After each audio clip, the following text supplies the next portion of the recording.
Razaban for FightHype.com with me. I've got the Haymaker himself. Haymaker 2.0, baby. I was actually expecting to either see a shoulder strap or some crutches, David, after today's tabloid newspapers. Yeah, you know, it's quite amusing what I've done throughout this training camp.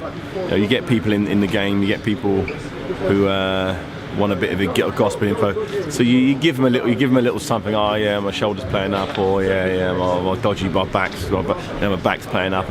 Knowing it's going to get back, and knowing it builds the confidence of the other fighter. Because you want the other guy to be confident. You want the other guy to want to come out and let his hands go. You know, I'd struggle a lot more if he goes into his shell and tries to survive.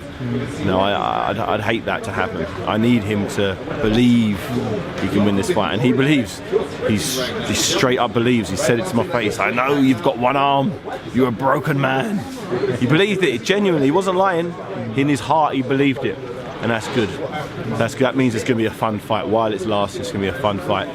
So I love it when a plan comes together. Do you just want to confirm what you were doing in Germany yesterday? I'll see my doctor. Yeah, I see my doctor regular.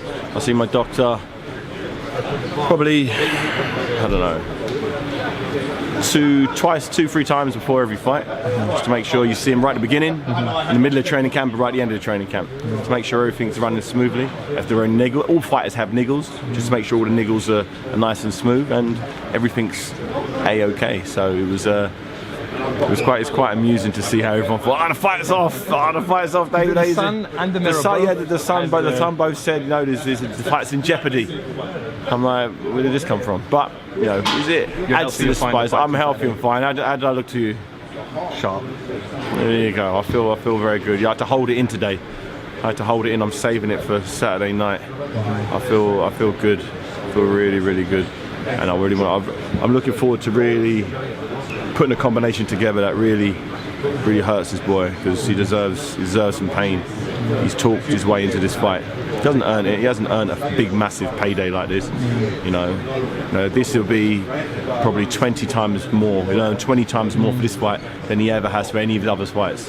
You know, for me, I'll have earned 10 fights bigger than this fight. So, he thinks in his little mind, he thinks he's bringing it. He's bringing something to the table. You know, credit to him. You know, he's got a lot of people believing that he can win the fight, which is I didn't think would happen. You know, he's really focused on all of my negatives, which is a good way to go about it, and the public are kind of split. And I've heard people like experts who know about boxing thinking he's got a chance. And you know, when this fight was announced or talked about early doors, people said, nah, it's a one-sided fight. But the closer it's got to the fight, the more people are thinking he's going to win. So, you know, as much as he's a moron, maybe he's a genius. maybe he's a genius. Maybe I've fallen right into his trap, and you know, he's got me right where he wants me.